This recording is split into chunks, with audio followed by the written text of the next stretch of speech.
Bom dia, internauta que nos acompanha aqui pelo PT na Câmara. Estamos aqui ao vivo com o deputado Alencar Santana Braga, do PT de São Paulo, para conversar um pouco com vocês sobre a conjuntura atual e com foco especial na reforma da Previdência, que no máximo até o dia 19 o governo está ameaçando mandar aqui para o Congresso. Bom dia, deputado Alencar Santana Braga. Bom dia, Vânia. Bom dia a todos que nos acompanham. Estamos aqui de novo nesse bate-papo, nessa conversa sobre temas que estão acontecendo aqui no Parlamento, no nosso país. E a reforma da Previdência é o debate desde o início do ano nesse governo que colocou como meta saquear novamente o trabalhador, né? Surrupiando direitos, garantias, para favorecer um setor empresarial, no caso o setor financeiro. Então a gente vai aqui conversar um pouco sobre isso e outros temas também que porventura vão acontecendo. Então cumprimentar a todos, um prazer tê-los aqui conosco. E você, internauta, compartilhe, avise os seus amigos. Nós estamos ao vivo também pela página do PTDF e pelo Facebook do deputado Alencar Santana. Deputado, tem muitas contradições, muitas versões do que o governo Bolsonaro realmente pretende com a reforma da Previdência. Mas o certo é que o Paulo Guedes e o mercado financeiro, que é em relação a isso que a gente sabe que a reforma vai tratar, não tem um texto fechado, mas a gente sabe que ela vem para retirar direitos e para dificultar a aposentadoria do trabalhador. Por exemplo, em relação à idade mínima para aposentadoria, o que o senhor pode falar sobre isso para o nosso internauta? Olha, o governo, cada hora ele dá uma versão, mas qualquer das versões deles é prejudicial, né? Estipulando uma idade mínima alta, inclusive. O presidente da Câmara, que é o aliado do Bolsonaro, disse que trabalhador brasileiro pode trabalhar até os 80 anos. Quer dizer, que é uma exploração infinita, né? Um absurdo, até do ponto de vista humano, físico, da saúde, a condição da pessoa totalmente diferente, né? Então é lamentável que o governo está tentando criar, dizer que vai criar uma idade mínima, é dificultar a sua aposentadoria, dificultar que você receba um benefício, dificultar que você possa, após ter contribuído com tantos anos, ter trabalhado por tantos anos, ajudado a economia do país, ter gerado riqueza, possa poder receber uma renda e ter uma vida um pouco mais tranquila, sem tanto, né, o lazer com a família, fazendo outra atividade. Então é lamentável que o governo coloca como a meta principal fazer a reforma da Previdência, sendo que a gente tem outros problemas no país. Precisamos gerar emprego, precisamos movimentar nossa economia, precisamos melhorar nossa educação, gerando uma educação de qualidade. Hoje eu vejo um absurdo, uma notícia de que o estudante do ensino médio do estado de São Paulo tem a qualidade de ensino do 9º ano. Quer dizer, tem tantas prioridades que o governo poderia focar para de fato movimentar e gerar coisas boas no nosso país, que é mexer justamente na Previdência, que é um direito do trabalhador, né? Será que uma empresa, falei isso semana passada e volto a dizer, será que uma empresa deixa de investir no país porque a contribuição nossa é até tal tempo? Será que uma empresa deixa de trazer, eventualmente, fazer amplie, se instale, gere inovação, gere mais desenvolvimento, porque a previdência pública, o que afeta uma empresa privada investir ou não no Brasil se a nossa previdência é pública? O que eles estão de olho, na verdade, é o dinheiro do trabalhador, aquela contribuição mensal que os bancos querem usar para outras finalidades. Pois é, está aí outro norte dessa proposta do Paulo Guedes, na verdade, pegar a nossa previdência pública e transformar numa previdência privada, beneficiando o capital financeiro mais uma vez. Quer, inclusive, empregar aqui o modelo que foi executado no Chile e empobreceu o trabalhador, empobreceu a população. Explica um pouquinho para o nosso internauta o que é esse modelo que Paulo Guedes pretende impor aqui com essa previdência privada. Primeiro vamos entender como é que funciona a nossa previdência. Vou tentar rapidamente dizer. O trabalhador recolhe parte daquilo que ele recebe do seu salário, a empresa desconta dele e tem que pagar. A empresa, no caso o empregador, seja público ou privado, também é obrigada a contribuir com uma parcela. né? E o poder público, então isso é assim, trabalhador e empregador, contribui. Infelizmente, nós temos no país de dívida de empresas que recolhem o seu dinheiro e não acabam pagando o governo de mais de 280 bilhões. Bom, o trabalhador da ativa, todo ele vai contribuindo para o sistema. Se você tem um direito à aposentadoria e se aposentou, esse recurso acumulado, que o governo também trabalhou, enfim, com esse dinheiro, vai pagar a aposentadoria do futuro. Né? O direito, um salário, 2 salários, 3 salários, enfim, quanto você receber. Se porventura tiver algum déficit, o governo é solidário, porque a previdência é pública. O governo não pode abandonar um cidadão seu, uma pessoa do seu país, naquele momento que ela não tem mais condições de trabalho, naquele momento que porventura ela não esteja trabalhando. Por uma condição pessoal, condição humana. Todos nós vamos ficar velhos. É da natureza, não tem jeito. O governo não pode abandonar. Por isso, se der déficit, o governo é obrigado a arcar com uma parte. Ele está garantindo um direito. Qual o direito? Da Seguridade Social, previsto na Constituição Federal. Bom, então vamos dizer assim, é um sistema compartilhado, onde a geração atual ativa vai custeando o benefício da geração futura, da geração que se aposentou. Né? E assim vai o sistema, sendo o governo o grande guardião. Pelo sistema do Chile, que o Paulo Guedes quer copiar, você vai contribuir todo mês com valor, isso vai formando um fundo, uma conta, é como se você depositasse um dinheiro, tirasse lá 11% do seu salário e depositasse numa poupança. Aquele dinheiro vai aumentando na ano. Quando você se aposenta, aquele recurso daquela conta sua é que vai custear a sua aposentadoria. Agora, dependendo do quanto você ganha, de quanto você contribui, sua expectativa de vida futura, o seu dinheiro daquela sua conta pode não pagar toda a sua aposentadoria no futuro. O que acontece? Você deixa de receber. Se esse dinheiro vai vir de uma conta e essa conta secou, não consegue te custear, como é que você fica? O que você vai receber? Como é que você vai viver? No Chile, importante o Paulo Guedes saber, ele sabe, na verdade finge que não, nós temos um suicídio altíssimo de pessoas idosas que trabalharam, contribuíram, custearam a sua conta, acabou esse dinheiro, está recebendo um pouco, um valor baixo, ou acabou, essas pessoas infelizmente estão se suicidando, porque não tem mais onde sobreviver. São números, infelizmente são dados, né? Uma realidade triste. Agora, por que o banco, quando a gente fala que tem um setor bancário de olho na Previdência, o que ele está de olho? Imagine você, todo mês você depositou 11% do seu salário na sua conta tal, que vai custear a sua aposentadoria no futuro. Você acha que o banco, que vive de relação financeira, vai deixar aquele dinheiro parado? O que ele vai fazer com aquele monte, aquele milhão, aquele recurso acumulado que está naquela conta, de milhares de brasileiros, cada brasileiro com uma conta? Aí você que está devendo, precisa comprar um carro, precisa reformar a casa, quer fazer uma viagem, precisa pagar uma dívida, vai lá no banco. Gerente, preciso pedir um empréstimo. Você vai lá pedir um empréstimo. Você pede. Aí ele vem lá com um monte de condição, que você não consegue nem entender. Mas os juros é aquele. Você pega 10 mil e acaba pagando mais de 30 mil.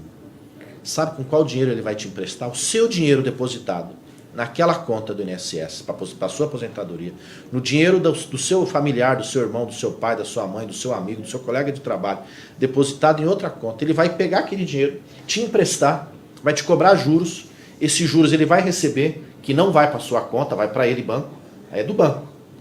O seu dinheiro é o mesmo, ele só usou o seu dinheiro, emprestou para alguém, ele ganha os juros, fica para ele e a sua conta continua igualzinha. Ou seja, o que ele quer é meter a mão no seu dinheiro para emprestar para alguém, para ganhar juros e no final você não ter direito a uma aposentadoria digna. Esse é o sistema que o Guedes, Bolsonaro quer implementar no Brasil, surrupiando, né, praticando a usura, né, o uso do dinheiro para ganhar mais dinheiro ainda em cima de você. Não é o dinheiro dele que ele está emprestando, é o dinheiro seu que vai custear o empréstimo para o outro, que o banco vai ganhar esses juros. Por isso é um sistema nefasto. O trabalhador perde, o banco ganha muito e a sociedade se empobrece. Deputado, já tem aqui internautas mandando perguntas e cumprimentando o senhor. José Correia, ele não disse de onde. Você, internauta, compartilhe e mande a sua pergunta para o deputado e diga de onde você está falando, para a gente poder te cumprimentar melhor. Aqui o José Correia está falando: deputado, essa reforma não pode ser aprovada, porque ela vai prejudicar quem já tem os seus direitos adquiridos.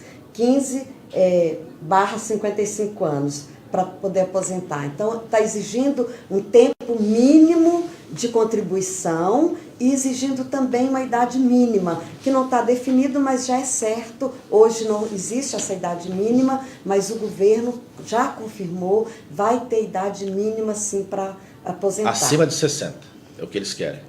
E querem, inclusive, 65, né? Se depender do Guedes, eles querem, inclusive, homens e mulheres com a mesma idade de 65 anos, que é um absurdo, porque todo mundo sabe... E com 40 anos para aposentadoria, 65 anos de idade mínima, e você terá que ter contribuído 40 anos para poder se aposentar. Significa que, ou seja, você tem que ter trabalho registrado nesse período durante 40 anos. Numa situação econômica que o Brasil sempre teve sobressalto, eu lembro no final da década de 80, eu criança, acompanhava já um pouco, me interessava, na década de 90 também aquela crise de emprego, começo de 2000, depois veio a bonança, agora veio de novo. Ou seja, ninguém consegue trabalhar de forma ininterrupta tanto tempo, ainda mais com salário bom, para poder ter uma rentabilidade, uma aposentadoria no futuro melhor. Então é nefasto. Pois é, deputado, e as maldades desse governo são, parece que, infinitas. Já está tramitando aqui na casa a MP 871, que, enquanto não vem a reforma da Previdência, eles já querem prejudicar quem trabalha, quem mais precisa desse benefício do INSS. Essa MP é tão nefasta que já recebeu aqui no Congresso mais de 500 emendas para mudar esse texto, que é um MP que, a pretexto de corrigir irregularidades no pagamento de benefícios de INSS, dificulta para aquele trabalhador que perder seu emprego e ter contribuído menos de 36 meses, ele pode perder o auxílio maternidade, pode perder o auxílio doença e por aí vai. Quer dizer, são medidas que vêm para prejudicar exatamente aquela pessoa, aquele trabalhador que mais precisa da assistência. Como é que o senhor está vendo essa medida? Olha, você, se tiver sem dinheiro, você gasta? Não. Você compra o pão? Não. Você compra o leite? Não. Você vai à feira? Não. Você vai no mercado? Não. Você compra uma roupa, alguma coisa? Não. Sem dinheiro a gente não compra. Esse é o sistema que nós estamos vivendo. Quando a gente fala que o governo deveria estar preocupado em gerar emprego, movimentar a economia, ele está fazendo o inverso. O mesmo modelo do governo Temer, o mesmo modelo que foi o governo Fernando Henrique, que é a retirada do dinheiro da mão do povo. O povo sem dinheiro não gasta. O presidente Lula dizia: a melhor maneira de a gente fomentar a economia é dar dinheiro para a mão do povo. Porque o povo vai comprar, vai reformar sua casa, vai comprar um bem, vai passear, enfim, vai girar a economia. Então, quando o governo tira os benefícios, essas pessoas nesse período que elas tinham direito, como é que elas vão ficar? Como é que vai ser essa... Como é que você vai... Qual a renda você vai ter? É uma conta maluca. É uma conta que não fecha. Porque tá justamente, não está tirando só o dinheiro da sua mão, está tirando o dinheiro da economia. O que eles querem, a lógica deles, é que poucos concentrem todo o dinheiro e que nós, o trabalhador, fique submetido à vontade de quem tem muito e se sujeite a determinadas condições. Isso não funciona. Se a gente quer uma economia mais forte, se a gente quer... Aliás, Paulo Guedes disse que tinha que ser... que o modelo chinês, que transformou o modelo do Chile, transformou no Chile numa Suíça. O modelo da aposentadoria não. Agora, você pode dizer, o Chile tem uma condição social melhor, pode até ser, mas porque a economia é diferente, porque tem uma condição média, a renda média da sua população é melhor, o investimento social é maior, investimento na educação, enfim, assim como se pegar na Europa. Aliás, o governo italiano, que é modelo para o governo Bolsonaro, ele diz que também gosta do premier da Itália e tal, aprovou uma reforma da Previdência agora, reduzindo o tempo de contribuição e a idade para aposentadoria, e mais, criou uma renda mínima. Ou seja, a pessoa, a partir de uma renda universal, todo mundo vai receber uma renda por parte do governo. O que está fazendo? Pondo dinheiro na economia. Então, essa MP, já dando prenúncio do que eles querem em relação à reforma da Previdência, está retirando direitos. Essa MP está retirando dinheiro da sua mão, o seu direito, para favorecer alguns. Isso a gente não pode permitir. Por isso também seremos contrários. Deputado, temos outra pergunta aqui do nosso internauta Aidime Macedo Alves.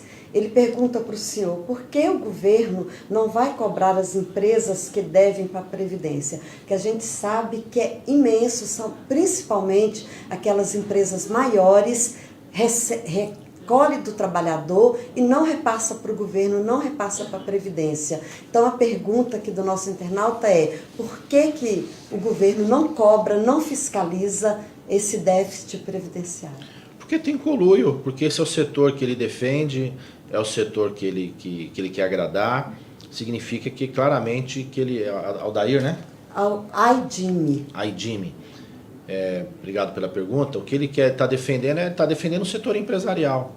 Né? O governo Temer já perdoou dívida de alguns setores, né? Quer dizer, dinheiro que poderia vir para o caixa do governo para ajudar, né, nas políticas sociais, no próprio desenvolvimento econômico, foi perdoado por um setor que se beneficia e continua fazendo isso. O governo Bolsonaro, em vez de exigir, cobrar ali os 280... Gente, é 280 bilhões. Põe na calculadora aí para ver a quantidade de zero que é. Escreve esse número num papel. É muito dinheiro. Muito, mas muito dinheiro. E efetivamente não age com maior rigor, né? Poderia agir. O Moro não quer acabar com a impunidade. Essa é uma impunidade efetiva do empregador que recolhe o dinheiro ou do empregador que não deixa de recolher, que não recolhe sua própria contribuição. E aí fala que a Previdência tem um rombo, quem paga a conta? O trabalhador. Né? Não é assim que tem que funcionar. Deputado, e além do governo vir com essas medidas, propor ainda mais retrocessos para o trabalhador, o judiciário também parece que não está ajudando muito. O TSE, o Tribunal Superior do Trabalho, acabou de considerar ilegal uma greve de trabalhadores da Eletrobras porque estava protestando contra a privatização da empresa. E esse a gente sabe que é um governo que veio para privatizar, para entregar, principalmente para o capital estrangeiro, o nosso patrimônio. Como o trabalhador pode fazer diante desse quadro em que o simples fato de manifestar, de protestar contra o fim de uma empresa, contra o fim do seu trabalho, e a própria Justiça do Trabalho considera ilegal esse tipo de manifestação, considerando que é uma manifestação política e não uma manifestação em defesa da soberania nacional, em defesa do trabalho.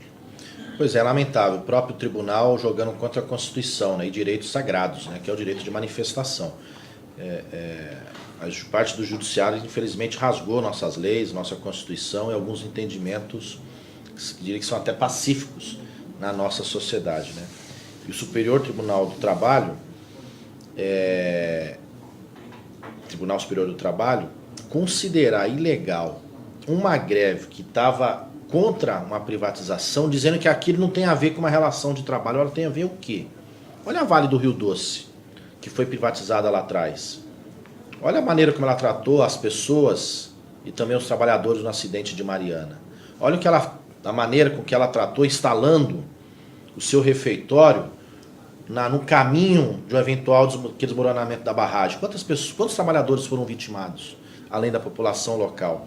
Então dizer que uma empresa que vai ser privatizada, pública, uma Petrobras, um Banco do Brasil, uma Eletrobras, no caso específico, por exemplo, que vai ser privatizada e que os trabalhadores não têm direito à greve, porque isso não envolveria uma relação de trabalho, é um absurdo. Se envolve relação de trabalho, envolve o quê? Primeiro, pode ter demissões, pode ter um achatamento salarial, pode mudar a relação de trabalho após ser privatizada em algumas questões, em alguns benefícios, em alguns direitos. Pode envolver um conjunto de fatores que envolve aquele trabalhador daquela empresa com a empresa ser privatizada. Então, considerar ilegal, desculpa, é dizer para o trabalhador o seguinte, ó, as coisas acontecem, vocês devem ficar quietos, isso não te interessa, porque não é verdade. Tudo aquilo que interessa no meio econômico, tudo que atinge o meio econômico, tudo aquilo que atinge uma empresa específica, interessa ao trabalhador. A Embraer foi levada agora para um grupo norte-americano. Os trabalhadores da Embraer, se quisessem fazer greve, não poderiam? Ora, lógico que envolve. Não é uma simples relação comercial. Está mudando o empregador de uma maneira muito forte para um sistema jurídico de relação de trabalho que pode impactar essa relação. Então, considero essa decisão totalmente inconstitucional, arbitrária, absurda. Talvez os ministros, o presidente do Tribunal Superior do Trabalho, ele já deu diversas declarações. Ele é um cara que não defende o trabalho, defende o capital, defende o empresário, né? Ele defende uma outra linha de pensamento, né? Agora, é uma linha de pensamento totalmente similar ao governo que aí está. É um governo que defende o ruralista, é o governo que defende o empresário, é o governo que defende o banco, é o governo que diz que é difícil ser empresário no Brasil, imagine ser trabalhador, né? Um governo que quer tirar o direito da Previdência. Provavelmente esses ministros queriam mostrar serviço ao governo Bolsonaro e penalizar o trabalhador novamente. Continuamos aqui ao vivo com o deputado Alencar Santana Braga, pela página do PT na Câmara, Facebook do PT do Distrito Federal e pela página do deputado. Deputado, já que o senhor comentou aí sobre a privatização, sobre a Vale, hoje aqui na Câmara está acontecendo nessa manhã uma comissão geral discutindo o acidente criminoso lá de Brumadinho. E no dia que a Câmara está discutindo, a imprensa traz também, revela para o brasileiro que vê essa notícia estarrecido de que a Vale já sabia com antecedência dos riscos desse acidente acontecer, tinha inclusive relatórios avaliando os prejuízos da ordem de 5 bilhões caso acontecesse esse acidente, e já também apontando para a morte de mais de 100 trabalhadores, mais de 100 pessoas, que foi realmente o que aconteceu. E o senhor, nessa semana, foi vítima de uma fake news, dizendo que o senhor não apoiava a CPI para apurar realmente as consequências graves desse crime ambiental lá de Brumadinho. É a oportunidade de dizer aqui para o nosso telespectador que a bancada do PT está à frente desse pedido de uma CPI mista para apurar e que o senhor é sim apoiador, que se investigue, que apure e que pune os culpados. Aliás, a bancada do PT desde o início defende a instalação da CPI. Eu manifestei de pronto na minha rede social, por exemplo no Twitter, quando teve o acidente, e aqui também assinamos já desde o início que começou a se coletar assinaturas, né? Ali, além de ter uma investigação rápida, rigorosa, devida, porque não dá para uma empresa tão gigante, que era pública, nosso dinheiro, que explora a nossa riqueza, ter um descuido, um trato desumano com as pessoas que porventura estavam no caminho, seus trabalhadores e a comunidade no entorno. Afetou o meio ambiente, afetou a vida, a flora, a fauna, afetou a economia de uma região, porque não é só a empresa ali que desabou, teve comércios, ou que foram afetados já pela lama e caíram, ou porventura porque ninguém vai mais lá na pousada daquela região lá para sentir cheiro de lama. Então afetou uma cadeia econômica, né? Precisa ter um rigor nessa apuração e a devida punição. Não dá para ter enrolação nessas coisas. Essas coisas não podem perdurar. Eu, inclusive, estou estudando um projeto de lei para que os processos judiciais desse tipo de acidente, um acidente aéreo, lembra daquele acidente da TAM, lá de trás, no aeroporto de Congonhas? Lembra daquele acidente da Gol, lá de trás também? Até hoje não tem um desfecho processual e as empresas não indenizaram as vítimas. Lembra o caso de Mariana, há 3 anos, o processo se enrola, o município está lesado, as pessoas que morreram, os familiares estão lesados, o entorno lesado e não tem uma efetiva indenização. Estou apresentando um projeto para que esse tipo de acidente, ocorrência, possa ter Nós estamos estudando, ver de que maneira a gente pode fazer uma alteração legal nesse sentido. Tem uma prioridade, não dá para ter porque as empresas elas não indenizam as pessoas, contratam 9 escritórios de advocacias, pagam milhões, vão postergando e o processo vai indo. Vai indo. Aí vai tendo alguns acordos, sempre esse acordo prejudica, no caso, a pessoa, né? A pessoa física, e a empresa acaba sendo beneficiada. Então nós estamos estudando para ver se a gente consegue apresentar uma alteração legal nesse sentido, mas independente disso, tem que ter a CPI, investigação e a devida punição. Deputado, a gente está falando de outros temas, mas os internautas estão mandando muitas perguntas, eles querem continuar conversando sobre Previdência, que é um tema que está chegando no Congresso e é um tema que afeta diretamente a vida de milhões de trabalhadores brasileiros que corre o risco, sim, de ter sua aposentadoria dificultada. Aqui chegou uma pergunta de Mônica França Vasconcelos, ela se refere a 600 bilhões de reais tirado da nossa Previdência. Cadê o rombo? O dito rombo é bem menor do que essa quantia gigantesca. Isso é motivo para impeachment. O que será feito contra isso? A Mônica está se referindo à notícia que está circulando por aí de uma proposta do governo que está fazendo uma adequação orçamentária, tirando dinheiro de ministérios que foram extintos e que estão indo para as pastas que foram condensadas. Mas, ao mesmo tempo, isso é um risco, sim, de tirar dinheiro da Previdência, é um risco, sim, de tirar dinheiro de programas sociais, até porque o superministro Paulo Guedes não esconde de ninguém que, se por acaso não passar essa reforma da Previdência aqui no prazo que eles querem, no prazo que o mercado exige, eles vão desvincular receitas que são fundamentais para a educação, que são fundamentais para programas sociais como Bolsa Família, para a saúde. Então, os nossos internautas estão querendo saber. Oi, Mônica. Esse discurso de que há um déficit na Previdência é balela. Previdência é direito. Assim como as pessoas têm direito à educação, assim como as pessoas têm direito à saúde. Porque por essa lógica do governo, de quando a pessoa, vamos dizer, fica velha, deixa de trabalhar, não teria direito a receber algo que seria um custo que o governo eventualmente cobre, que isso seria um prejuízo, isso é equivocado. Só porque essa pessoa não está gerando mais riqueza, ela não teria direito. Se fosse assim, uma criança recém-nascida, que não gera riqueza de imediato, ela é uma riqueza por si só, e vai, do ponto de vista econômico, vai gerar uma riqueza ao longo da sua vida, né, com o seu trabalho, com o seu conhecimento, enfim. Ela também não teria direito? Isso é equivocado. Direito é direito. O Estado está justamente para isso, para prover as pessoas nas suas necessidades quando elas não têm mais condições. Uma pessoa que está aposentada depois de tanto tempo de trabalho, ela faz direito a isso. Dizer que isso é prejuízo, que tem um rombo, você disse mesmo. Aí você tem essa mudança de recursos, né, uma adequação orçamentária, mas o problema da Previdência é outro. O problema da Previdência é o governo cobrar efetivamente quem deve, né? Não garantir privilégios, tem muitos privilégios. Pessoas que contribuem pouco, que porventura têm uma aposentadoria integral, pensões vitalícias também integrais para alguns setores, como os militares. Isso nós temos que mexer.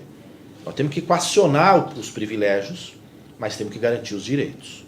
Porque senão quem é penalizado, quem é punido? O trabalhador.